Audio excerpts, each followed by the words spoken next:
నమస్తే welcome to VMR logics నేను మీ జ్యోతి ఈ రోజు క్లాస్ లో మనం బడ్జెట్ అంటే మనకి 2024 అండ్ 25 2024 25 సంవత్సరానికి సంబంధించిన బడ్జెట్ రిలీజ్ అయింది కదా దానికి సంబంధించి summary government of India ministry of finance వాళ్ళు ఇచ్చిన సమ్మరీ ఏంటో చూద్దాం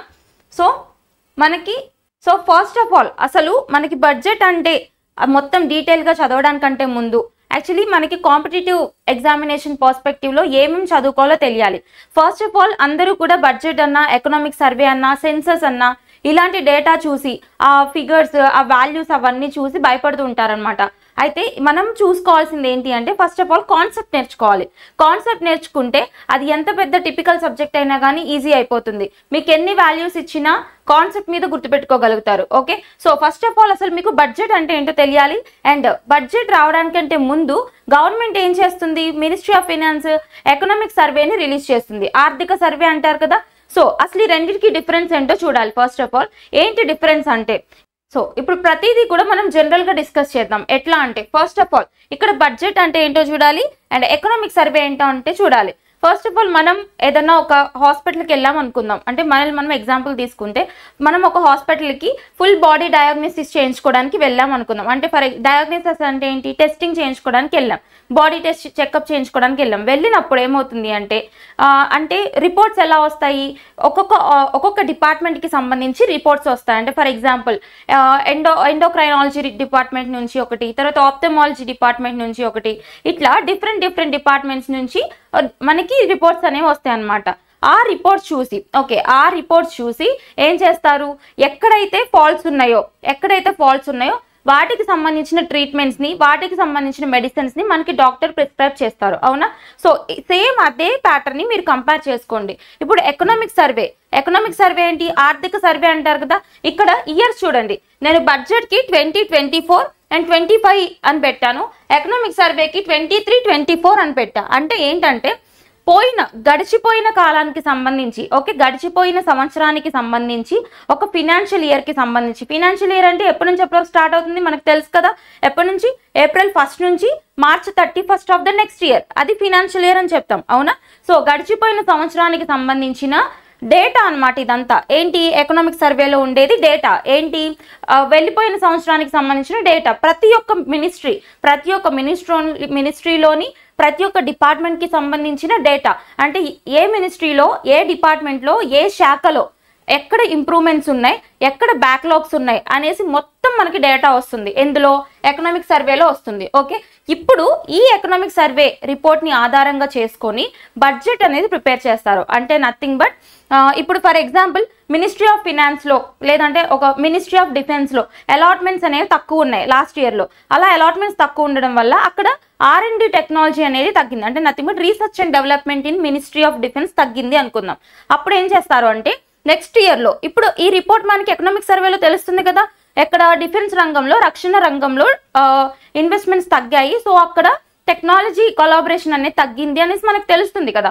ఇప్పుడు ఏం చేస్తారు, నెక్స్ట్ ఇయర్ బడ్జెట్ ప్రవేశపెడుతున్నాం కదా, ఇప్పుడు బడ్జెట్ లో ఏం చేస్తారంటే మినిస్ట్రీ ఆఫ్ డిఫెన్స్ ఎక్కడైతే లోపాలు ఉన్నాయో వాటన్నిటిని పూడ్చేలాగా కొత్త స్కీమ్స్ తీసుకురావడం కానీ, లేదంటే మన ఎక్స్పెండిచర్ లో అలాట్మెంట్ ఎక్కువ ఇవ్వడం కానీ ఇట్లా సరి చేస్తూ ఉంటారనమాట. ఓకే, సో ఇది డిఫరెన్స్ అనమాట బడ్జెట్ కి ఎకనామిక్ సర్వేకి. జస్ట్ గుర్తుపెట్టుకోండి, ఎకనామిక్ సర్వే అనేది మన డయాగ్నోసిస్ రిపోర్ట్ లాంటిది అయితే, అంటే ప్రతి ఒక్క డిపార్ట్మెంట్ కి సంబంధించిన డయాగ్నోసిస్ రిపోర్ట్ లాంటిది అయితే, ఇక్కడ ప్రవేశపెట్టే బడ్జెట్ ఏదైతే ఉందో అది ట్రీట్మెంట్ లాంటిది. ఓకే, మన మొత్తం ప్రతి ఒక్క డిపార్ట్మెంట్ కి సంబంధించిన ట్రీట్మెంట్ లాంటిది అనమాట. ట్రీట్మెంట్ ఆర్ మెడిసిన్ లాంటిది బడ్జెట్. ఓకే, ఇది మనకి బేసికల్ గా జనరల్ గా చూసుకోవాల్సిన డిఫరెన్స్. ఓకేనా? So next one, first of all అసలు మనం బడ్జెట్ లోకి వెళ్ళడానికంటే ముందు, అంటే 2024, 25 ఎస్టిమేట్స్ ఉంటాయి కదా, అంటే ఆ అంచనాల్లోకి వెళ్ళడానికంటే ముందు మనం కొంచెం బేసిక్ ఇన్ఫర్మేషన్ తెలుసుకోవాలి బడ్జెట్ గురించి. అంటే ఎందుకు తెలుసుకోవాలి అంటే ఫస్ట్ ఆఫ్ ఆల్ అసలు ఇండిపెండెన్స్ వచ్చినప్పటి నుంచే బడ్జెట్ ఉందా, ముందే బడ్జెట్ ఉందా, లేదంటే బడ్జెట్లు అన్ని శాఖలు కలిపి ఉండేవా, డిఫరెంట్ గా ఉండేవా అనేది మనకు తెలియాలి. ఓకే, ప్రతి పాయింట్ ఇంపార్టెంట్ అండి. కాంపిటేటివ్ ఎగ్జామినేషన్ వ్యూలో ఏది అడుగుతారో ఏది అడగరో మనం చెప్పలేమన్నమాట. సో ప్రతి పాయింట్ ఇంపార్టెంట్. మనం ఆల్రెడీ గిస్తే సమ్మరీనే డిస్కస్ చేస్తున్నాం గవర్నమెంట్ ఆఫ్ ఇండియాకి సంబంధించి. సో చూద్దాం. ఫస్ట్ ఆఫ్ ఆల్ మనం ఇంట్రొడక్షన్ చూద్దాం. ఫస్ట్ ఆఫ్ ఆల్ ఇక్కడ యాన్యువల్ ఫినాన్షియల్ స్టేట్మెంట్ అని రాసాను నేను. ఎందుకు? ఇక్కడ మనం పాలిటీని కూడా లింక్ చేసుకోవాలి. ఇండియన్ పాలిటీ సబ్జెక్ట్ ప్రకారం చూసుకుంటే మనకి బడ్జెట్ అని ఎక్కడన్నా మెన్షన్ చేశారా అంటే ఇండియన్ కాన్స్టిట్యూషన్ లో, భారత రాజ్యాంగంలో బడ్జెట్ గురించి ఎక్కడన్నా మెన్షన్ చేశారా అంటే ఎక్కడా చేయలేదు. కానీ ఆ యొక్క ఫీలింగ్ అంటే బడ్జెట్ ఉండాలి అనే ఒక ఎక్స్ప్రెషన్ అయితే ఉంది. ఎలా ఉంది అంటే యాన్యువల్ ఫినాన్షియల్ స్టేట్మెంట్ రూపంలో ఉంటుందన్నమాట. ఎక్కడ? కాన్స్టిట్యూషన్ లో. ఎన్నో ఆర్టికల్ అని అడుగుతారు. ఆర్టికల్ 112. ఆర్టికల్ 112లో యాన్యువల్ ఫినాన్షియల్ స్టేట్మెంట్ అని మెన్షన్ చేశారు కదా, అదే బడ్జెట్ అంటే. బడ్జెట్ అనే టర్మ్ కానీ బడ్జెట్ కి డెఫినిషన్ కానీ ఎక్కడ మనకి కాన్స్టిట్యూషన్ లో మెన్షన్ చేయలేదు. ఇది వెరీ వెరీ ఇంపార్టెంట్ పాయింట్, గుర్తుపెట్టుకోండి. And next, first budget in India, భారతదేశంలో ప్రవేశపెట్టబడిన మొట్టమొదటి బడ్జెట్ ఏది అంటే 1860. ఓకే, 1860లో జేమ్స్ విల్సన్, బ్రిటిష్ ఎకనామిస్ట్ అనమాట ఆయన. అప్పుడు మనం బ్రిటిష్ రూలింగ్ లో ఉండేవాళ్ళం కదా 1860 అంటే. సో బ్రిటిష్ కి సంబంధించిన ఒక ఎకనామిస్ట్ జేమ్స్ విల్సన్ ప్రవేశపెట్టారు. ఎప్పుడంటే ఇండిపెండెన్స్ రావడానికంటే ముందు ఫస్ట్ బడ్జెట్. తర్వాత ఇండిపెండెన్స్ వచ్చిన తర్వాత ఫస్ట్ బడ్జెట్ ఎప్పుడు అంటే డేట్ గుర్తుపెట్టుకోండి, November 26, 1947. ఓకేనా, November 26, 1947 ఇండిపెండెన్స్ వచ్చిన తర్వాత ఫస్ట్ బడ్జెట్ ప్రవేశపెట్టారు. ఎవరు ప్రవేశపెట్టారు కూడా ఇంపార్టెంట్. ఎవరు? ఆర్కే షణ్ముగన్ శెట్టి. ఆర్కే షణ్ముగన్ శెట్టి. షణ్ముగం శెట్టి ఈయన మనకి ఫినాన్స్ మినిస్టర్ కదా అప్పుడు ఇండిపెండెన్స్ వచ్చిన తర్వాత. సో ఈయన ఎంటర్ చేశారనమాట. And next point, father of budget in India. ఇండియాలో బడ్జెట్ కి పితామహుడు ఎవరు? పిసి మహాలనోబిస్. Very important. ఇవన్నీ కూడా చాలా important static data. PC Mahalanobis ఎవరైనా ఫాదర్ ఆఫ్ స్టాటిస్టిక్స్ అని కూడా చెప్తాం మనం. ఈయన ఒక ఎకనామిస్ట్, స్టాటిస్టిషియన్ అనమాట అండ్ మ్యాథమెటిషియన్. మనకి ప్లానింగ్ కమిషన్ కి సంబంధించిన ప్లాన్స్ ఉన్నాయి కదా, 5 year ప్లాన్స్, పంచవర్ష ప్రణాళికలు అని చెప్తారు. అందులో రెండవ ప్లాన్ ఏదైతే ఉందో పిసి మహాలనోబిస్ మోడల్ అని చెప్పేసి చదువుకుంటాం కదా మనం, ఇండస్ట్రీస్ ని డెవలప్ చేసే ప్లాన్. ఓకే, ఆయన అనమాట father of budget in India. Next ఇక్కడ చూడండి, ఈ 2 కాన్సెప్ట్స్ ఇంపార్టెంట్. యాక్చువల్లీ అంతకు ముందు ఎలా ఉండేదంటే ఇక్కడ మనం చూడాల్సిన కాన్సెప్ట్ ఏంటంటే 1920 1920 కంటే ముందు ఇప్పుడున్నట్టుగానే బడ్జెట్ మొత్తం కలిసిపోయి ఉండేది. ఓకే, రైల్వే బడ్జెట్ అని, నార్మల్ బడ్జెట్ అని ఏం సెపరేట్ గా ఉండేది కాదు. కానీ ఎప్పుడైతే 1920లో 1920లో మనకి ఈ సెపరేషన్ అనేది జరిగింది. ఏంటి? రైల్వే బడ్జెట్ ని యూనియన్ బడ్జెట్ నుంచి, మిగతా అన్ని శాఖలకి సంబంధించిన బడ్జెట్ నుంచి సెపరేట్ చేశారనమాట. ఓకే, అది ఏ కమిటీ రికమెండేషన్స్ మేరకు అంటే సిఫార్సుల మేరకు అని అడుగుతారు, గుర్తుపెట్టుకోండి. యాక్వర్త్ కమిటీ రికమెండేషన్ల మేరకు 1920 సంవత్సరం తర్వాత రైల్వే బడ్జెట్ ని యూనియన్ బడ్జెట్ నుంచి సపరేట్ చేశారు. అయితే ఇది మనకి ఎప్పటి వరకు కొనసాగిందంటే 2017-18 ఈ ఫిజికల్ ఇయర్ వరకు, ఈ ఫినాన్షియల్ ఇయర్ వరకు కొనసాగుతూనే ఉంది. సో 2017-18 సంవత్సరంలో అప్పుడు మనకి మళ్ళీ రైల్వే బడ్జెట్ ని యూనియన్ బడ్జెట్ ని కలిపేశారనమాట, మర్జ్ చేశారు. అయితే అది ఏ కమిటీ రికమెండేషన్ల మేరకు అంటే వివేక్ దెబ్రాయ్ కమిటీ రికమెండేషన్ల మేరకు 2017-18 సంవత్సరం నుంచి కలిపేశారనమాట. ఓకే, ఇవి some of the static data. And ఇంకా కొన్ని ఇంపార్టెంట్ పాయింట్స్ ఏంటి అంటే మనకి ఇండియాలో అత్యధిక సార్లు బడ్జెట్ ప్రవేశపెట్టినది ఎవరు అని అడుగుతారు. మొరార్జీ దేశాయ్ గారు ప్రవేశపెట్టారు, 10 సార్లు ప్రవేశపెట్టారు. అండ్ ఇండియాలో బడ్జెట్ ని ప్రవేశపెట్టిన మొట్టమొదటి మహిళ, first women to enter budget in India అంటే ఇందిరాగాంధీ గారు ప్రవేశపెట్టారనమాట. ఓకే, అండ్ ఇండియాలో అత్యధిక సార్లు బడ్జెట్ ప్రవేశపెట్టిన మహిళ నిర్మలా సీతారామన్ గారు.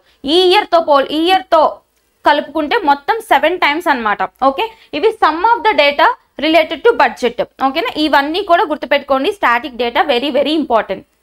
ఓకే, అండ్ నెక్స్ట్ వన్, ఇక్కడ మన బడ్జెట్ ఎస్టిమేట్స్ ఇప్పుడు చూద్దాం. మన యొక్క యూనియన్ బడ్జెట్ 2024-25 కి సంబంధించి and some of the economic survey data కూడా ఇక్కడ ఇంక్లూడ్ చేసాం.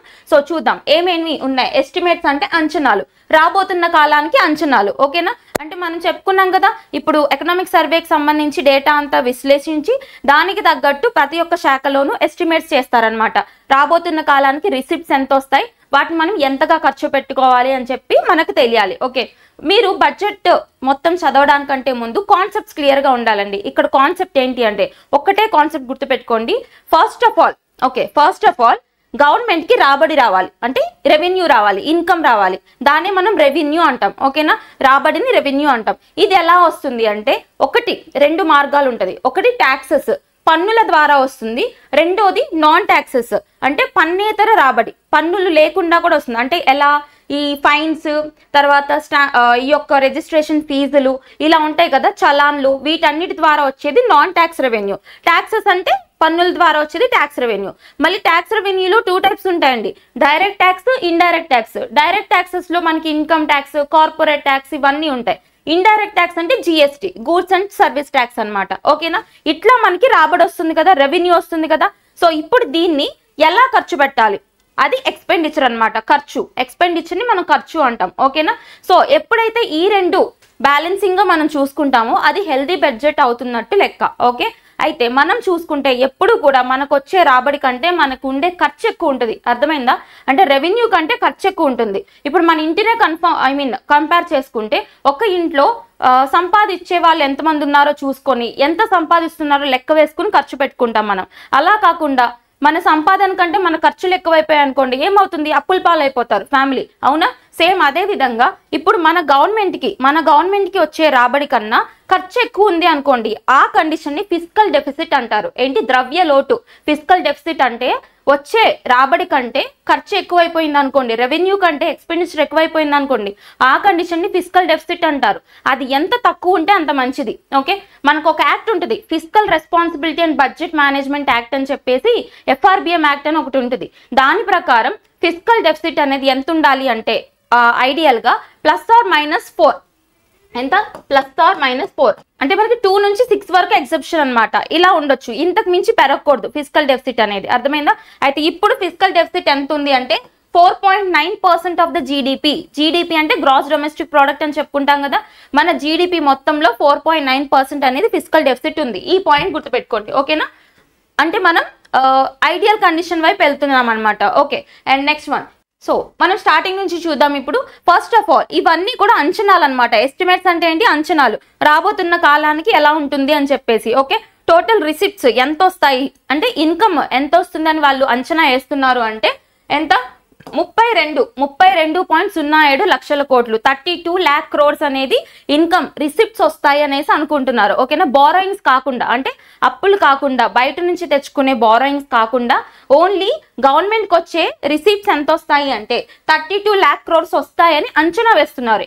ఏ కాలానికి, 24కి 25కి. ఓకే, అయితే దానికి ఖర్చు ఎంత అవుతుందని ఎక్స్పెక్ట్ చేస్తున్నారు అంటే 48.21 లక్షల కోట్లు, అంటే 48.21 lakh crores అనేది ఖర్చు అవుతుంది అనుకుంటున్నారు. అంటే చూసారా, రిసిప్ట్స్ కంటే ఇక్కడ ఎక్స్పెండిచర్ ఎక్కువ ఉంది. అంటే ఇప్పుడు మనం ఏం చేయాలి, బారోయింగ్స్ తెచ్చుకోవాలి, అంతే కదా. ఇప్పుడు రిసిప్ట్స్ తక్కువ ఉన్నాయి, ఎక్స్పెండిచర్ ఎక్కువ ఉంది, సరిపోవట్లేదు. ఇప్పుడు ఏం చేస్తాం, బయట నుంచి బారోయింగ్స్ తెచ్చుకుంటాం. Okay, so next tax receipts. Taxes ద్వారా వచ్చేది ఎంత, 25 lakh crores అనేది నెట్ ట్యాక్స్ రిసిప్ట్స్. ఈ డేటా గుర్తుపెట్టుకోండి, సరిపోతుంది. అండ్ ఇక్కడ ఇన్ఫ్లేషన్ అంటే ద్రవ్యోల్బణం అంటాం. అంటే ఒక కంట్రీకి సంబంధించిన హెల్తీ ఎకనామిక్ సిస్టమ్ ఎలా ఉంది అని తెలుసుకోవడానికి ఇన్ఫ్లేషన్ చూస్తే సరిపోతుంది. ఇన్ఫ్లేషన్ అంటే ఏంటి, too much money chasing few goods అని చెప్తాం. అంటే మనకు ఒక వస్తువు కొనడానికి లాస్ట్ ఇయర్ ఎంత ఖర్చు అయిందో దానికంటే ఎక్కువ ఖర్చు అవడం అనమాట. అర్థమైందా, ఇక్కడ వస్తువు యొక్క వాల్యూ పెరిగిపోయింది, మనీ యొక్క అంటే డబ్బు యొక్క విలువ తగ్గిపోయింది. అర్థమైందా, the face value of money was reduced.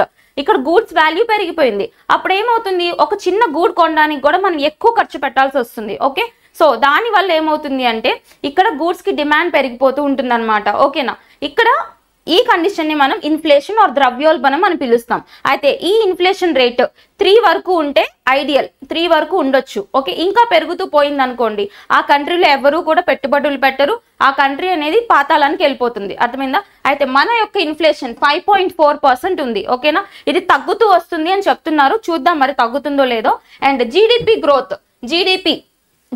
Growth rate అంటే ఎంత రేట్తో జీడిపి అనేది పెరుగుతుంది, గ్రాస్ డొమెస్టిక్ ప్రోడక్ట్ అంటే ఏంటి, మన ఒక ఫినాన్షియల్ ఇయర్ తీసుకుంటే ఈ ఫినాన్షియల్ ఇయర్లో ప్రొడ్యూస్ అయిన వస్తు సేవల అంతిమ విలువని మనం జీడిపి అని పిలుస్తాం, గ్రాస్ డొమెస్టిక్ ప్రోడక్ట్ అని పిలుస్తాం. అవునా, దీని యొక్క రేట్ అనేది 6.5 నుంచి 6.5 ఉండే ఇప్పుడు 7%కి వెళ్ళింది అనేసి చెప్తున్నారనమాట. ఓకే, సో అది చూడండి. అండ్ ఇక్కడ ఈ 2024-25 బడ్జెట్ కి థీమ్ ఏంటి అని అడుగుతారు. చూద్దాం. ఎంప్లాయ్మెంట్ థీమ్ అన్నమాట. అయితే ఎంప్లాయ్మెంట్ అంటే ఏంటి, ఇక్కడ ఒక్కొక్క దానికి ఒక్కొక్క యాక్రోనిమ్ ఉంది, అదేంటో చూద్దాం మనం. సో ఇది థీమ్ కాబట్టి ఇక్కడ ఉన్న ఒక్కొక్క లెటర్ లో ఒక్కొక్క మీనింగ్ ఉందన్నమాట. ఏంటంటే ఈ ఫర్ ఎంప్లాయ్మెంట్ అండ్ ఎడ్యుకేషన్, అర్థమైందా? ఉద్యోగాలు కల్పించడం, తర్వాత విద్యా అవకాశాలు పెంచడం, employment and education. Next M for MSMEs అంటే micro small medium enterprises development అన్నమాట. అంటే నథింగ్ బట్ చిన్న మధ్య తరహా పరిశ్రమలను పెంచడం. నెక్స్ట్ పి ఫర్ ప్రొడక్షన్ అంటే ఉత్పాదకత పెంచడం. నెక్స్ట్ ఎల్ ఫర్ ల్యాండ్స్ ని రిజిస్ట్రేషన్స్ పెంచడం. And next O for opportunities అవకాశాలు పెంపొందించడం. నెక్స్ట్ వై ఫర్ యూత్ అంటే ఏంటి, యువత యొక్క సహకారాన్ని పెంచడం అండ్ యువత యొక్క ఇన్నోవేషన్స్ అండ్ స్కిల్స్ పెంచడం అన్నమాట. నెక్స్ట్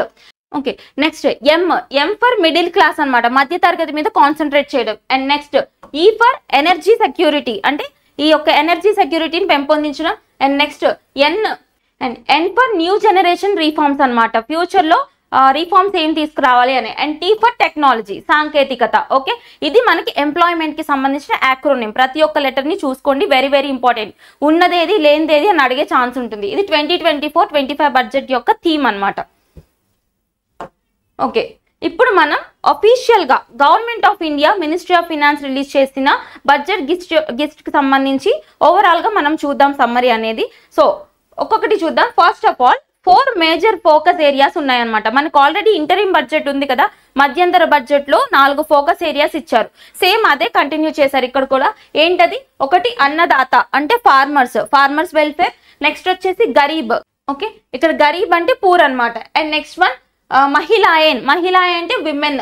నెక్స్ట్ యువ అంటే యూత్. ఓకేనా, యూత్, ఫార్మర్స్, మహిళాయన్ అండ్ గరీబ్, ఈ 4 అనేది ఫోకస్ ఏరియాస్. దేనికి సంబంధించి? మన 24-25 బడ్జెట్ కి సంబంధించి. అండ్ నెక్స్ట్ వన్ ఇక్కడ చూద్దాం. మనం ఇందాక చూసాం కదా, ఎంప్లాయ్మెంట్ కి సంబంధించి థీమ్ చూసాం కదా. సో దాంట్లో ఒక్కొక్క రంగంలో వాళ్ళు ఇచ్చిన ఒక్కొక్క దాంట్లో ఏమేం చేస్తారు అని చెప్తున్నారు. First of all productivity and resilience in agriculture ఉంది కదా అందులో. సో అగ్రికల్చర్ కి సంబంధించి మేజర్ పాయింట్స్ చూద్దాం మనం. ఇక్కడ ఏంటి అంటే ఆత్మ నిర్భరత అంటే సెల్ఫ్ సఫిషియన్సీ. ఎందులో? ఆయిల్ సీడ్స్ లో such as mustard, groundnut, sesame, soybeans and sunflower. ఇందులో ఆత్మ నిర్భరత అచీవ్ చేయడం.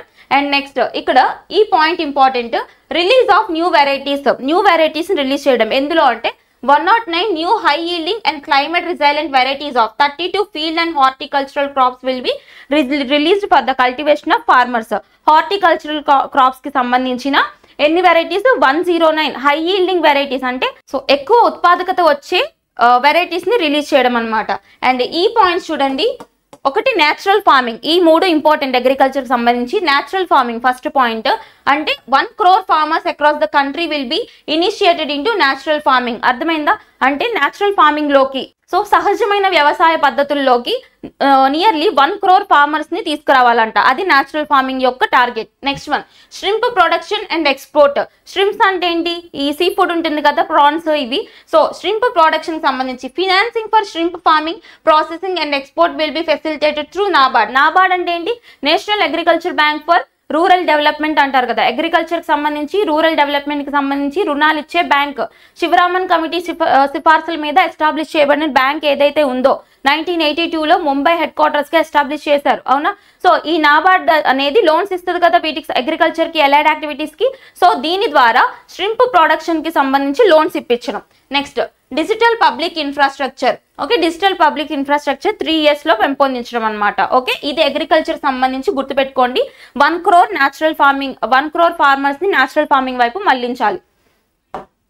Next priorities for Viksit Bharat. ఇక్కడ ఇందులో మనం ఇంకోటి చూసేది ఏంటి అంటే ఎంప్లాయ్మెంట్ అండ్ స్కిల్లింగ్. అగ్రికల్చర్ అయిపోయింది, ఇప్పుడు ఎంప్లాయ్మెంట్ అండ్ స్కిల్లింగ్ గురించి చూద్దాం. ఇందులో మనకి 3 స్కీమ్స్ అడుగుతారు. ప్రధాన మంత్రి ప్యాకేజ్ లో 3 ఎంప్లాయ్మెంట్ స్కీమ్స్ ఏంటో అని అడుగుతారు. చూద్దాం మనం. ఒకటి స్కీమ్ ఏ. ఇందులో 1 month ways to new entrance in all formal sectors in 3 installments up to 15,000 expected to benefit 210 lakh youth. ఇక్కడ ఏంటి అంటే ఒక 1 month శాలరీ ఇస్తారనమాట. ఎవరికి? కొత్తగా ఫార్మల్ సెక్టర్స్ లోకి వచ్చే కొత్త ఎంప్లాయీస్ కి 1 month శాలరీ వేజ్ అనేది ఇస్తారు. అయితే 3 installments లో 15,000 లోపు అయితే 3 installments లో ఇస్తారు. ఇది ఒకటి. అండ్ సెకండ్ వన్ వచ్చేసి జాబ్ క్రియేషన్ ఇన్ మ్యానుఫ్యాక్చరింగ్ రంగంలో జాబ్స్ క్రియేట్ చేయడం. Okay, and next one, government will reimburse EPFO contributions of employers up to 3,000 per month for 2 years. EPFO అంటే ఏంటి? ఎంప్లాయీ ప్రావిడెంట్ ఫండ్ ఆర్గనైజేషన్ అంటారు కదా. దీని ద్వారా వాళ్ళకి ఇచ్చే ఫండింగ్స్ లో, అంటే ఇప్పుడు ఈపీఎఫ్ఓ అంటే పెన్షన్ స్కీమ్స్ అనమాట, వీళ్ళకి ఇచ్చే ఫండింగ్ లో మంత్లీ వచ్చేసి 3,000 అనేది కాంట్రిబ్యూట్ చేస్తారు. ఎప్పటి వరకు? 2 years వరకు కాంట్రిబ్యూట్ చేస్తారు. సో ఇది పిఎం ప్యాకేజ్ లో ఉన్న 3 స్కీమ్స్ అనమాట, గుర్తుపెట్టుకోండి. మ్యానుఫ్యాక్చరింగ్ ఒకటి, ఈపీఎఫ్ఓ స్కీమ్ ఒకటి, ఇంకొకటి వచ్చేసి ఎంప్లాయ్మెంట్ కి సంబంధించిన ఈ యొక్క అలవెన్స్ అనేది 3 installments లో ఇవ్వడం. ఓకే, అండ్ ఇక్కడ ఈ స్కిల్లింగ్ ప్రోగ్రామ్ చూడండి సరిపోతుంది. ఇదేంటి అంటే 20 lakh youth will be skilled over 5 year period. 5 సంవత్సరాల కాలంలో 20 లక్షల యూత్ ని స్కిల్స్ చేయాలి. Next 1000 industrial training institutes will be upgraded into hub spokes person and 1000 industrial training institutes ని డెవలప్ చేయాలి. ఇది మనకి ఎంప్లాయ్మెంట్ కి అండ్ స్కిల్లింగ్స్ కి సంబంధించిన ఇన్ఫర్మేషన్ అనమాట. నెక్స్ట్ వన్, ఇక్కడ inclusive human resource development and social justice. Social justice అంటే సామాజిక న్యాయం, హ్యూమన్ రిసోర్స్ డెవలప్మెంట్ అంటే మానవ అభివృద్ధి, మానవ వనరుల అభివృద్ధి. దీనికి సంబంధించి ఏం చేయబోతున్నారో ఇంపార్టెంట్ పాయింట్స్ చూద్దాం. ఫస్ట్ వన్ వచ్చేసి plan for endowment rich states in eastern parts covering Bihar, Jharkhand, West Bengal, Odisha and Andhra Pradesh for generation of economic opportunities to attain Viksit Bharat. Nothing but heritage rich states ఏవైతే ఉంటాయో వీటిని ఇంకా డెవలప్ చేసే విధంగా కృషి చేయాలన్నమాట. ఆ స్టేట్స్ ఏంటో చూద్దాం మనం. బీహార్, జార్ఖండ్, వెస్ట్ బెంగాల్, ఒడిషా అండ్ ఆంధ్రప్రదేశ్. గుర్తుపెట్టుకోండి, 5 స్టేట్స్ మెన్షన్ చేశారు. And next Amritsar Kolkata industrial corridor with development of an industrial node at Gaya. Okay, గయాలో ఇండస్ట్రియల్ నోడ్ అనేది ఎస్టాబ్లిష్ చేయాలనేది చెప్తున్నారు ఇది. And next allocation of more than 3 lakh crores for scheme benefiting women's and girls. Women and girl అంటే మహిళలకు సంబంధించి schemes కి ఎంత? 3 lakh crores, 3 లక్షల కోట్లని ఎలోకేట్ చేస్తున్నారంట. ఇది చూడండి, 3 లక్షల కోట్లు. అండ్ నెక్స్ట్ ప్రధానమంత్రి జనజాతీయ ఉన్నత గ్రామీణ అభియాన్. గుర్తుపెట్టుకోండి, మనకి బడ్జెట్ లో మెన్షన్ చేసిన ప్రతి స్కీమ్, ప్రతి స్టేట్, ఓకే, ఇవన్నీ ఇంపార్టెంట్ అనమాట. ఎలా అయినా అడిగే ఛాన్స్ ఉంటుంది స్టేట్మెంట్స్ రూపంలో. ఇక్కడ ఒక స్కీమ్ చెప్పారు, ఏంటది? ప్రధానమంత్రి జనజాతీయ ఉన్నత గ్రామీణ అభియాన్. సో ఇదేంటి అంటే improving the socio economic condition of tribal communities covering 63,000 villages benefiting 5 crore tribal people. Okay, ఇది ఎవరికి సంబంధించింది అంటే ఇది ట్రైబల్ పీపుల్ యొక్క బెనిఫిట్స్ కి సంబంధించిన స్కీమ్ అనమాట, జనజాతీయ అభియాన్ అనేది. అండ్ నెక్స్ట్ ఇంకొకటి, more than 100 branches of India post payment bank will be setup in north eastern regions. ఈశాన్య ప్రాంతాల్లో ఇండియా పోస్ట్ పేమెంట్స్ బ్యాంక్ సంబంధించి 100 బ్రాంచుల్ని అరేంజ్ చేయాలంట ఈశాన్య రాష్ట్రాల్లో. ఓకేనా, గుర్తుపెట్టుకోండి ఈ పాయింట్స్. నెక్స్ట్ ఇది ఇంపార్టెంట్, ఆంధ్రప్రదేశ్ రీఆర్గనైజేషన్ యాక్ట్ ఉంది కదా మనకి 2014. దానికి సంబంధించి ఏంటంటే ఇక్కడ ఫినాన్షియల్ సపోర్ట్ ఇస్తారు ఆంధ్రప్రదేశ్ కి. ఎంత అంటే 15,000 crores, 15,000 కోట్లని ఆంధ్రప్రదేశ్ కి ఫినాన్షియల్ సపోర్ట్ ఇస్తున్నారు. ఎందుకు? ఫినాన్షియల్ ఇయర్ 24కి 25 గాను. ఎందుకంటే న్యూ గవర్నమెంట్ ఫామ్ అయింది అండ్ క్యాపిటల్ కన్స్ట్రక్షన్ చేసుకోవాలి కదా వాటన్నిటికి. And next completion of Polavaram project complete చేస్తామని చెప్పారు. అండ్ నెక్స్ట్ ఎసెన్షియల్ ఇన్ఫ్రాస్ట్రక్చర్, ఇక్కడ 2 ఇండస్ట్రియల్ కారిడార్స్ మెన్షన్ చేశారు, very very important. So essential infrastructure such as water, power, railways and roads in Kopparthi node on Visakhapatnam Chennai industrial corridor and Orvakal node on Hyderabad Bengaluru industrial corridor. అర్థమైందా? ఈ 2 corridors లో mention చేసిన ఆ 2 nodes లోను infrastructure development చేస్తారంట. ఇది ఆంధ్రప్రదేశ్ కి related information. ఈ స్లైడ్ లో ఉన్న ప్రతి పాయింట్ ఇంపార్టెంట్ అండి. Next manufacturing and services. Okay, manufacturing అంటే తయారీ అండ్ సేవల రంగంలో ఏం చెప్పారో చూద్దాం మనం. సో ఇక్కడ ఈ పాయింట్ ఇంపార్టెంట్ మనకి. ముద్రా లోన్స్ గురించి మెన్షన్ చేశారు. చూడండి స్కీమ్. ముద్రా లోన్స్ అంటే నథింగ్ బట్ ఇక్కడ నాన్ ఫార్మ్, గుర్తుపెట్టుకోండి ఆ లోన్ సంబంధించి ఇన్ఫర్మేషన్. నాన్ ఫార్మ్ యాక్టివిటీస్ ఎవరైతే చేస్తారో అంటే అగ్రికల్చర్ కాకుండా అండ్ నాన్ కార్పొరేట్ రంగం కాకుండా ఇండస్ట్రీస్ పెట్టాలనుకునే ఎంటర్ప్రీనర్స్ అందరికీ కూడా లోన్స్ ఇచ్చే స్కీమ్ అనమాట ముద్రా లోన్స్ అంటే. ఓకే, 3 కేటగిరీస్ లో ఇస్తారు. శిశు loan, Kishore loan, Tarun loans అనేసి చెప్తారనమాట. ఆ యొక్క లిమిట్స్ చూడండి. శిశు లోన్ అంటే మనకి 50,000 లోపు ఇస్తారు. అండ్ తర్వాత కిషోర్ లోన్స్ అంటే 50,000 నుంచి 5 లక్షల లోపు ఇస్తారు. అండ్ తరుణ్ లోన్స్ అంటే 5 లక్షల నుంచి 10 లక్షల లోపు ఇస్తారు. ఇది ఇప్పటి వరకు ఉన్న ప్యాటర్న్. అయితే ఇప్పుడు ఈ లోన్స్ మెన్షన్ చేశారు కదా, సో చేంజ్ ఏం చేశారు అంటే తరుణ్ లోన్స్ అని చెప్పాను కదా నేను. తరుణ్ లోన్స్ 10 లక్షల వరకు లిమిట్ ఉండే ఇప్పటి వరకు. ఇప్పుడు తరుణ్ లోన్స్ యొక్క లిమిట్ ని 10 లక్షల నుంచి 20 లక్షలకి పెంచారు. ఇది గుర్తుపెట్టుకోండి, ఇది ఇంపార్టెంట్ పాయింట్. అర్థమైందా? తరుణ్ లోన్స్ ని 10 లక్షల నుంచి 20 లక్షలకు పెంచారు. నథింగ్ బట్ ముద్రా లోన్స్ పెంచారనమాట. Okay, and next MSMEs. ఇది మొత్తం కూడా ఎంఎస్ఎంఈస్ ని ఫోకస్ చేశారనమాట ఇక్కడ. అంటే మైక్రో స్మాల్ మీడియం ఎంటర్ప్రైజెస్ ని ఫోకస్ చేశారు. ఓకే, ఇది చూద్దాం. ఇది internship opportunities scheme for providing internship opportunities in 500 top companies to 1 crore youth in 5 years. అంటే 1 కోటి మంది యువతకి, ఓకే, 500 పెద్ద పెద్ద కంపెనీస్ లో రానున్న 5 ఏళ్లలో ఇంటర్న్షిప్ ఆపర్చునిటీస్ ప్రొవైడ్ చేస్తారంట. And next allowance of 5,000 per month along with one time assistance of 6,000 through CSR funds. Okay, employment allowances కూడా ఇస్తారు 5,000 అనేది. ఇది మ్యానుఫ్యాక్చరింగ్ అండ్ సర్వీసెస్ కి సంబంధించిన ఇన్ఫర్మేషన్. మీరు ఈ యొక్క ముద్రా లోన్స్ చూడండి. Next urban development. Urban development అంటే పట్టణ అభివృద్ధి. దీనికి సంబంధించి ఏం చెప్పారు అంటే ఇక్కడ మనకి stamp duty, street markets, transit oriented development, water management, వీటికి సంబంధించి ఏం చెప్పారు అంటే ఒకటి స్టాంప్ డ్యూటీ అంటే నథింగ్ బట్ స్టాంప్ డ్యూటీస్ అంటే ఏంటి? రిజిస్ట్రేషన్స్ మీద కలెక్ట్ చేసే డ్యూటీ. అవునా? ఏదైనా ప్రాపర్టీస్ కొన్నా అమ్మినా రిజిస్ట్రేషన్స్ మీద కలెక్ట్ చేసేది. అయితే ఇక్కడ వచ్చిన ఇంపార్టెంట్ పాయింట్ ఏంటి అంటే ఎవరైతే విమెన్ ప్రాపర్టీ హోల్డర్స్ ఉంటారో, అంటే విమెన్ ఎవరైతే రిజిస్ట్రేషన్ చేయించుకుంటున్నారో ప్రాపర్టీస్ పర్చేస్ చేసి కానీ సెల్ చేసి కానీ వాళ్ళకి స్టాంప్ డ్యూటీస్ అనేవి తగ్గిస్తారంట. ఆ పాయింట్ గుర్తుపెట్టుకోండి, తగ్గిస్తారు విమెన్ కి.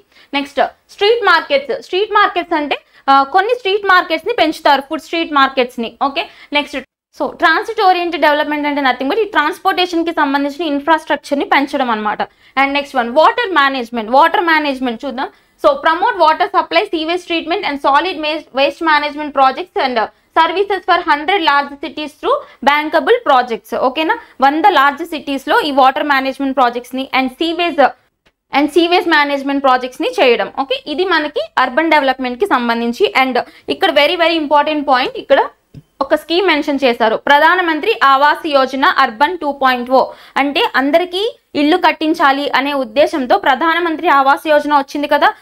2 కేటగిరీస్ గా ఉండేది. అది ఐ మీన్ అర్బన్, రూరల్ అని చెప్పి సెపరేట్ గా ఉంటుంది. అందులో అర్బన్ డెవలప్మెంట్ కి సంబంధించి ఈ స్కీమ్ గురించి మెన్షన్ చేశారు. సో ఇందులో ఏం చెప్పారంటే needs of 1 crore urban people and middle class families will be addressed with an investment of 10 lakh crores. 10 లక్షల కోట్లని ఎక్స్క్లూజివ్ గా ప్రధానమంత్రి ఆవాస్ యోజన అర్బన్ కి అలొకేట్ చేస్తారంట. దేనికి సంబంధించి? 1 crore అర్బన్ పీపుల్ యొక్క నీడ్స్ ని ఫెసిలిటేట్ చేయడానికి. ఓకే, ఈ పాయింట్ గుర్తుపెట్టుకోండి, ఈ స్కీమ్ గుర్తుపెట్టుకోండి. ఇందాక ముద్రా స్కీమ్ గుర్తుపెట్టుకోండి. Next energy security. So energy సెక్యూరిటీకి సంబంధించి చూద్దాం. Initiatives private sector in nuclear energy. ఒక్కొక్క పాయింట్ చూడండి. ఒకటి న్యూక్లియర్ ఎనర్జీకి సంబంధించి ప్రోత్సాహకం ఇవ్వాలి.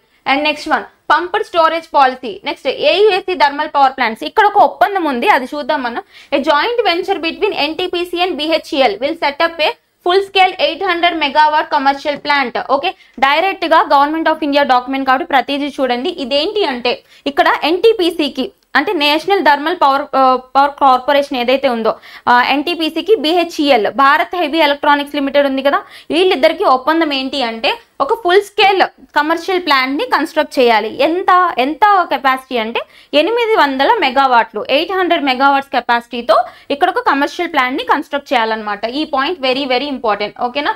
సో ఇవన్నీ చూడండి, energy audit, pumped storage policy and thermal power plant, nuclear energy. ఇది మనకి ఎనర్జీ సెక్యూరిటీలో ఇచ్చిన కాన్సెప్ట్స్. అండ్ ఇక్కడ 1 crore house holds obtain free electricity. ఇక్కడ ఒక స్కీమ్ గురించి చెప్పారు, ఆ స్కీమ్ చూద్దాం. పిఎం సూర్యఘర్ స్కీమ్ అని చూసాం కదా మనం రీసెంట్ గా.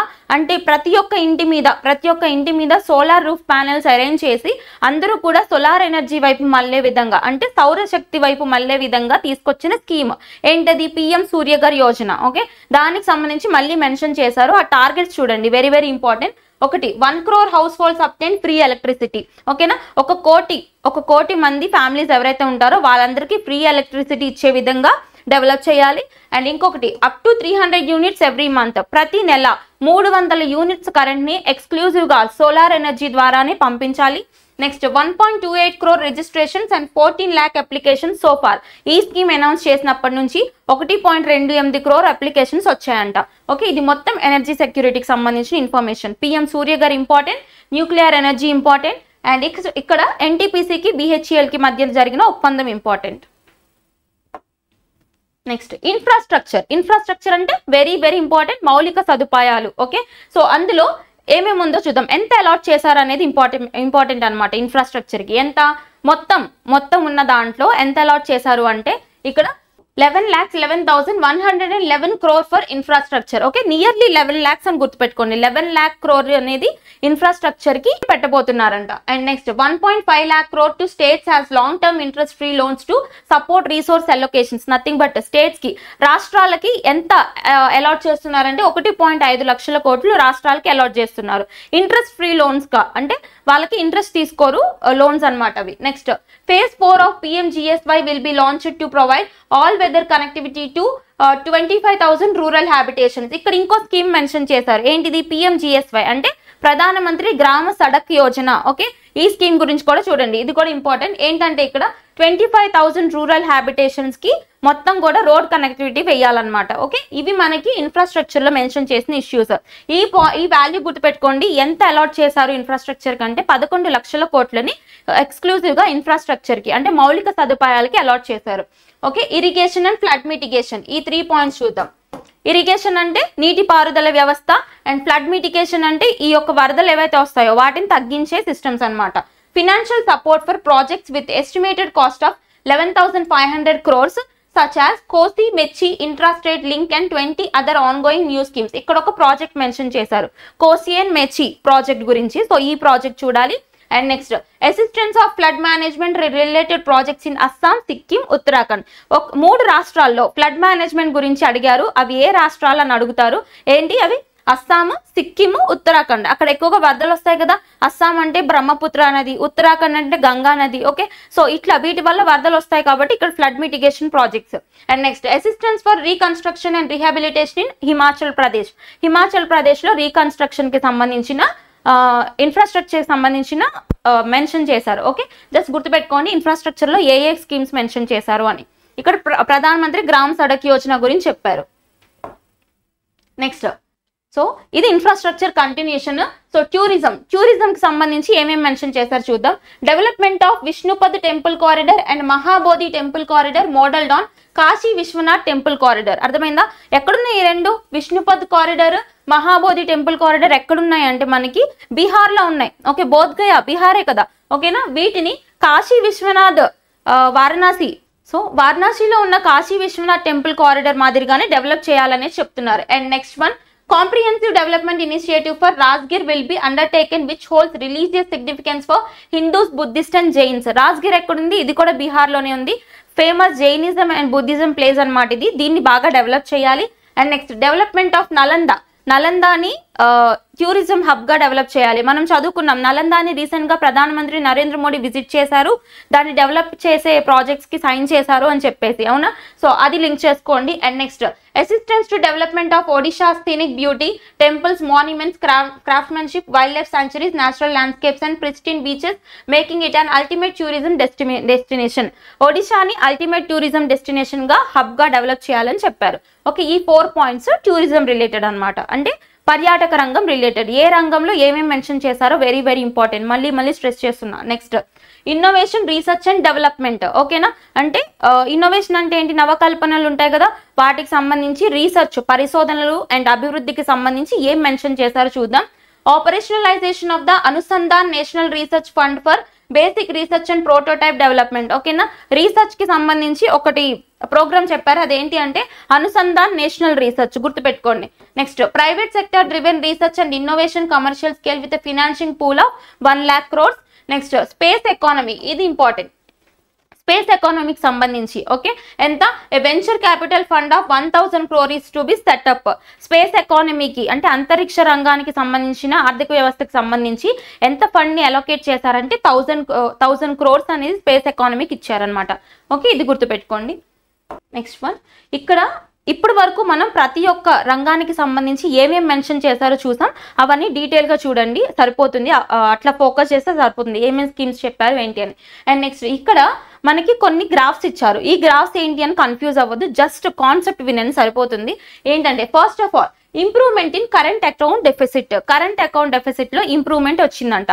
అసలు ఏంటి కరెంట్ అకౌంట్ డెఫిసిట్ అంటే? నథింగ్ బట్ ఏ కంట్రీ అయినా హెల్దీగా ఉండాలి అంటే కూడా మనం ఏం చూడాలి అంటే అక్కడ ఎక్స్పోర్ట్స్ అనేవి ఎక్కువగా ఉండాలి. ఇంపోర్ట్స్తో కంపేర్ చేస్తే ఎక్స్పోర్ట్స్ ఎక్కువ ఉండాలి. అంటే ఎగుమతులు ఎక్కువ ఉండాలి, దిగుమతులు తక్కువ ఉండాలి.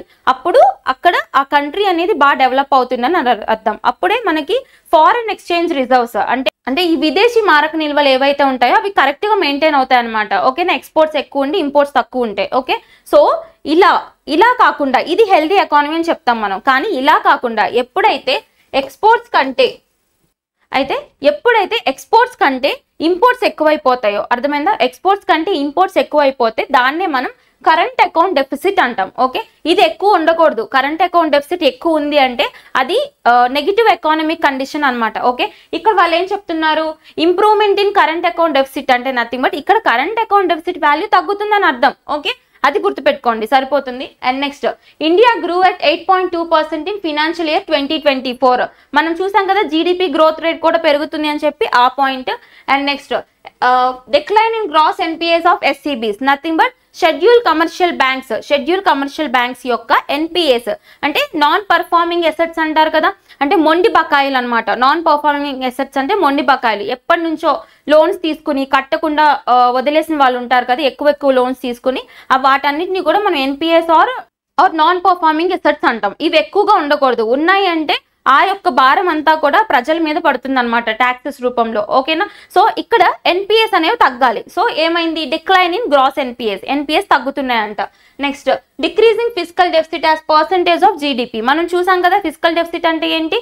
సో ఎప్పుడైతే రెవెన్యూ కంటే ఎక్స్పెండిచర్ ఎక్కువ ఉంటుందో, అంటే రాబడి కంటే ఖర్చు ఎక్కువ ఉంటుందో, దాన్నే మనం ఫిస్కల్ డెఫిసిట్ లేదా ద్రవ్య లోటు అని చెప్పాం కదా.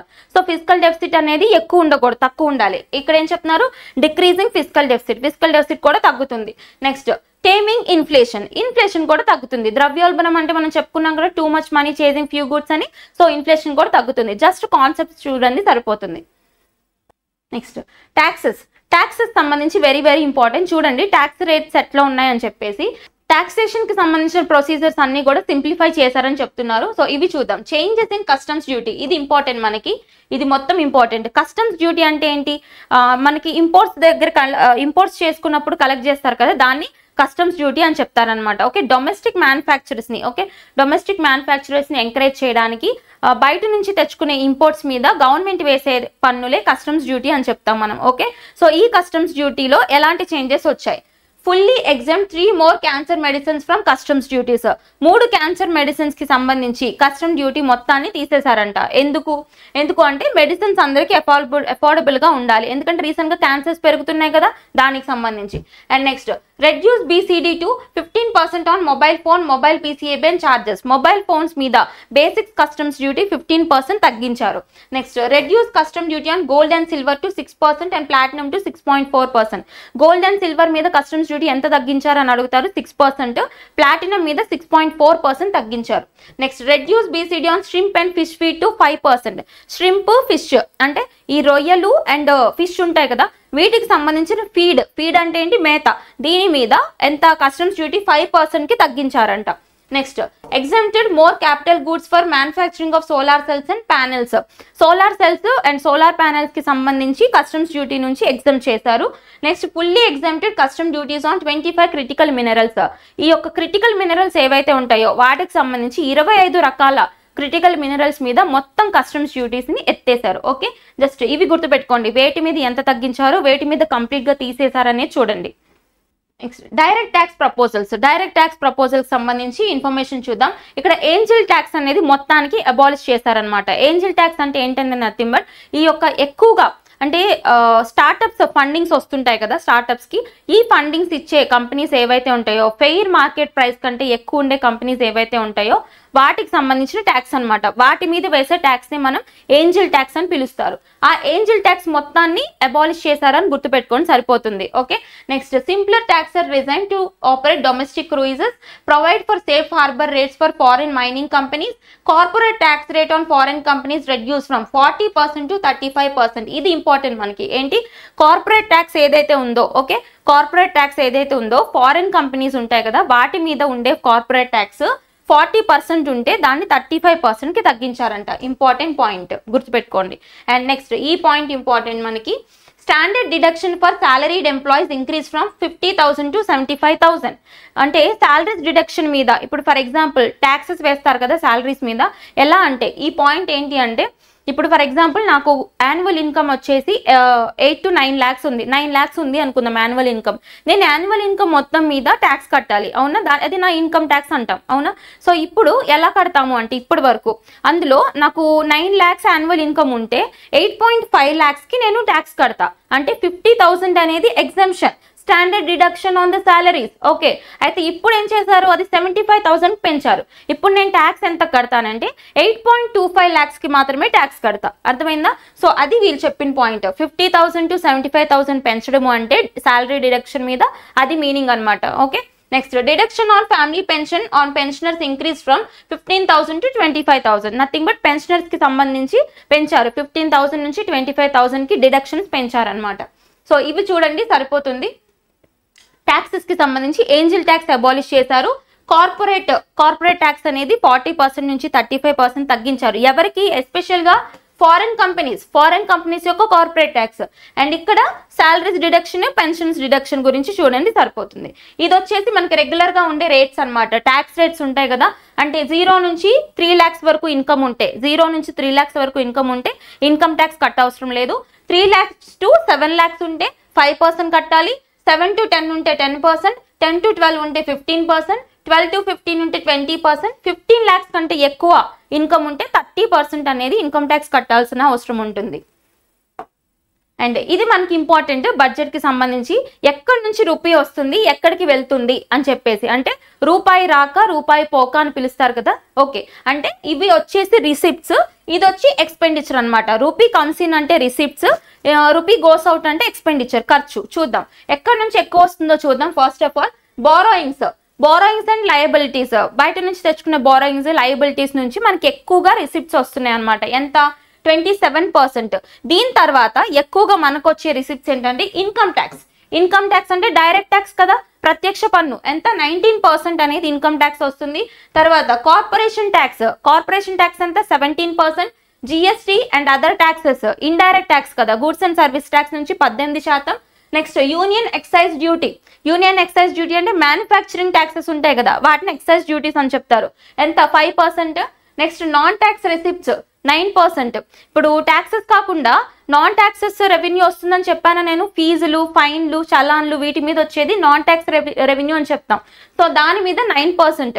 నెక్స్ట్ కస్టమ్స్ డ్యూటీ అంటే నేను చెప్పాను ఇంపోర్ట్స్, అంటే డొమెస్టిక్ మ్యానుఫ్యాక్చరర్స్ ని ఎంకరేజ్ చేయడానికి ఇంపోర్ట్స్ మీద వేసే పన్ను customs duty 4%. Next non debt capital receipts, అప్పులు కాకుండా క్యాపిటల్ రిసిప్ట్స్ ఏవైతే ఉంటాయో, ఓకే, వాటి మీద అంటే ఇన్వెస్ట్మెంట్స్, ఇన్ఫ్రాస్ట్రక్చర్ ఇన్వెస్ట్మెంట్స్ ఉంటాయి కదా, లాంగ్ టర్మ్ ఇన్వెస్ట్మెంట్స్, వాటిని మనం క్యాపిటల్ రిసిప్ట్స్ అంటాం. ఓకే, వాటి మీద 1%. ఇట్లా మనకి రూపీ అనేది వస్తుంది, అంటే ఇట్లా మనకి రిసిప్ట్స్ వస్తున్నాయి అనమాట. ఇది మొత్తం రెవెన్యూ, రాబడి. నెక్స్ట్ రూపీ గోస్ టు, ఎక్కడికి వెళ్తుంది అంటే ఎలా ఖర్చు పెడుతున్నాం అని చెప్పేసి.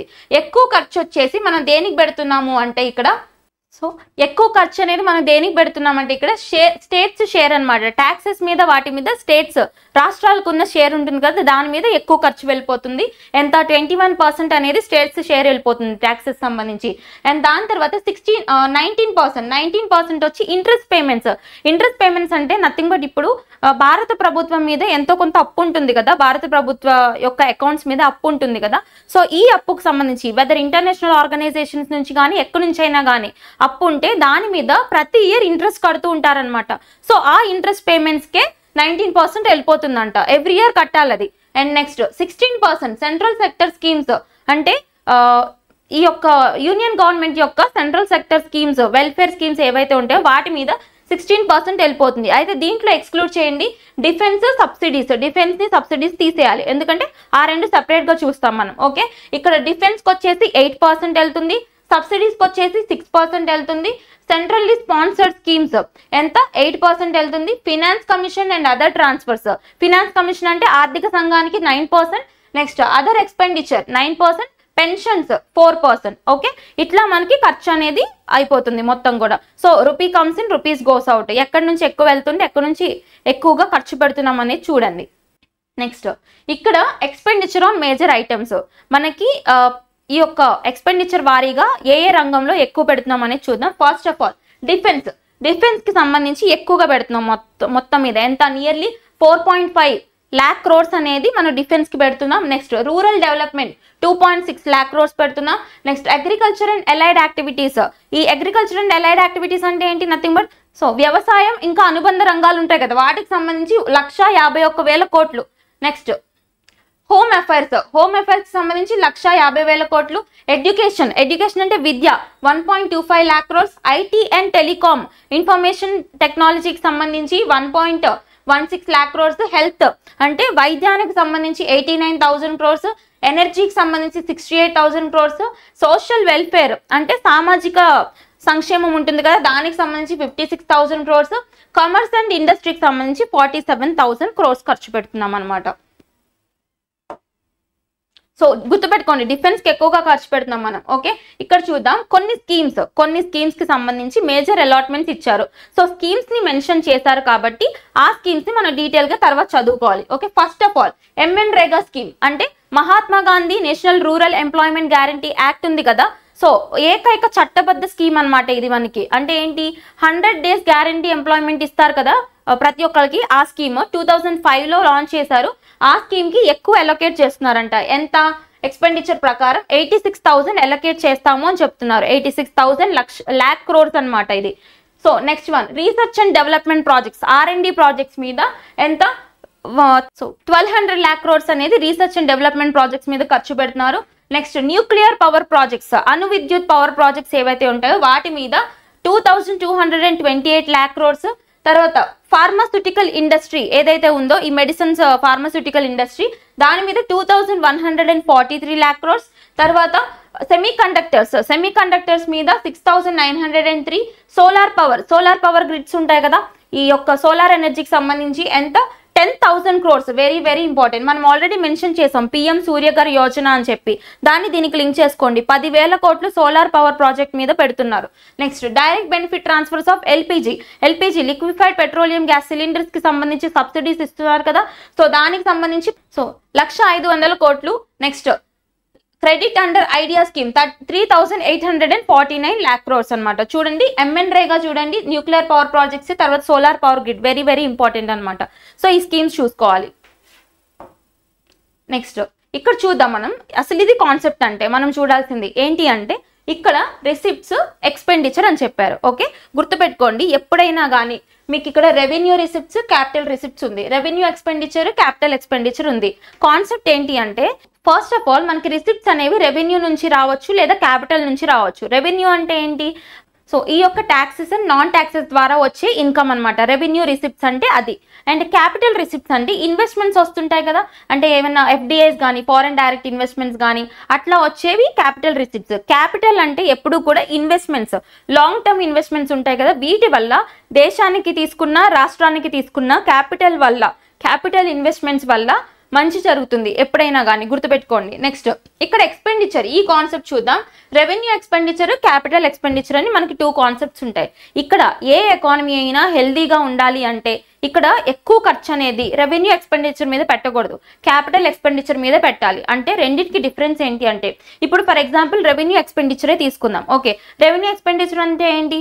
ఈ స్కీమ్స్ మీద కానీ, అంటే సోషల్ వెల్ఫేర్ స్కీమ్స్ మీద కానీ, తర్వాత పెన్షన్స్, శాలరీస్, ఇన్సెంటివ్స్ ఇలా ఇస్తుంటారు కదా, ఇవన్నీ కూడా మనకి రెవెన్యూ ఎక్స్పెండిచర్కి పోతాయి. మీరు ఎంత ఖర్చు పెట్టినా, రెవెన్యూ ఎక్స్పెండిచర్ మీద ఎంత ఖర్చు పెట్టినా రూపాయి కూడా రిటర్న్ రాదు. అర్థమైందా? దాని నుంచి గవర్నమెంట్ ఆఫ్ ఇండియాకి ఎటువంటి ఇన్కమ్ అనేది, ఎటువంటి రిసిప్ట్స్ అనేవి రావు. ఓకే, అలా కాకుండా క్యాపిటల్ ఎక్స్పెండిచర్ ఇది కదా, capital expenditure. So capital expenditure అంటే ఏంటి? మూలధన వ్యయం అంటారు కదా. సో దీని మీద పెట్టేది ఏమవుతుంది అంటే, ఎప్పుడు కూడా దీని నుంచి రిటర్న్స్ అనేవి వస్తాయన్నమాట మళ్ళీ. అంటే ఫర్ ఎగ్జాంపుల్ ఒక పవర్ ప్రాజెక్ట్ కట్టినా, లేదంటే ఒక మిడిల్ ఈస్ట్ ఎకనామిక్ కారిడార్ అని చెప్పి మనం చదువుకున్నాం, ఇట్లాంటి ఎకనామిక్ కారిడార్స్ కట్టినా, ఒక ఎయిర్పోర్ట్ కట్టినా, అంటే ఇన్ఫ్రాస్ట్రక్చర్ మీద ఇన్వెస్ట్ చేసినా ఏమవుతుంది, వాటి నుంచి అయిన ఖర్చుతో పోలిస్తే మళ్ళీ రానున్న 50 నుంచి 100 సంవత్సరాల వరకు మనకి ఇన్కమ్ వస్తూనే ఉంటుంది. అవునా? సో ఎప్పుడైనా కానీ క్యాపిటల్ ఎక్స్పెండిచర్ అనేది ఎక్కువ ఉండాలి. కానీ మనం తీసుకుంటే, మన యొక్క బడ్జెట్ తీసుకుంటే క్యాపిటల్ ఎక్స్పెండిచర్ ఎంత? చాలా తక్కువ ఉంది చూస్తే. ఓకే, రెవెన్యూ ఎక్స్పెండిచర్ ఎక్కువ ఉందన్నమాట. ఓకే, అట్లా కంపారిటివ్గా చదువుకోండి. సో ఎంత ఉంది క్యాపిటల్ ఎక్స్పెండిచర్ మనం ఇందాక చూసాం కదా, ఇన్ఫ్రాస్ట్రక్చర్ ప్రాజెక్ట్స్ మీద ఎంత పెట్టారు, 11 లక్షల కోట్లు మాత్రమే పెట్టారు మొత్తం ఎక్స్పెండిచర్ అంచనాల్లో. ఓకేనా, చూడండి ఎప్పుడైనా మీరు ఆ పాయింట్ కోసం చూడాలన్నమాట, ఏంటి క్యాపిటల్ ఎక్స్పెండిచర్ ఎంత పెట్టారు, రెవెన్యూ ఎక్స్పెండిచర్ ఎంత పెట్టారు అనేది చూసుకోవాలి. ఇంకొకటి ఎఫ్డి ఫిజికల్ డెఫిసిట్ అనేది ఎంత ఉంది, దాన్ని బట్టే మనకి ఏం తెలుస్తుంది, ఎక్స్పెండిచర్ ఎక్కువ పెడుతున్నామా రెవెన్యూ ఎక్కువ వస్తుందా అనేది తెలుస్తుంది ఫిజికల్ డెఫిసిట్ వల్ల. అండ్ ఇన్ఫ్లేషన్ చూడాలి, ఇన్ఫ్లేషన్ వల్లనే కంట్రీ కండిషన్ ఏంటో తెలుస్తుంది, economic condition. Okay, GDP growth rate చూసుకోవాలి. ఈ కాన్సెప్ట్స్ అన్ని కూడా మనకి మైండ్ లో ఉండాలన్నమాట. ఓకే, అప్పుడు క్లియర్ గా బడ్జెట్ అనేది చదవగలుగుతాం. క్లియర్? సో ఇందులో మెన్షన్ చేసిన ప్రతి పాయింట్ ఇంపార్టెంట్. ఎందుకు స్ట్రెస్ చేస్తున్నాను అంటే ఇది గవర్నమెంట్ ఆఫ్ ఇండియా వెబ్సైట్ నుంచి డైరెక్ట్ గా తీసుకున్న జిస్ట్ అనమాట. ఓకేనా, సో మీకు ఇందులో మెన్షన్ చేసిన స్కీమ్స్, కొన్ని స్కీమ్స్ వచ్చాయి కదా, ప్రధానమంత్రి సూర్యఘర్ యోజన ఒకటి, ముద్రా స్కీమ్స్ ఒకటి, తర్వాత సో ఈ యొక్క MNREGA స్కీమ్ కానీ, తర్వాత ప్రధానమంత్రి ఆవాస్ యోజన అర్బన్ కానీ, సో ఇట్లాంటి స్కీమ్స్ అన్ని చూసుకోండి. స్కీమ్స్ అనేవి చాలా ఇంపార్టెంట్ అనమాట. ఓకే, సో ఎవరికైనా ఎలాంటి డౌట్స్ ఉన్నా, ఇప్పుడు చెప్పిన క్లాస్లో ఎలాంటి డౌట్స్ ఉన్నా కామెంట్ సెక్షన్లో పిన్ చేయండి. Keep learning. Thank you.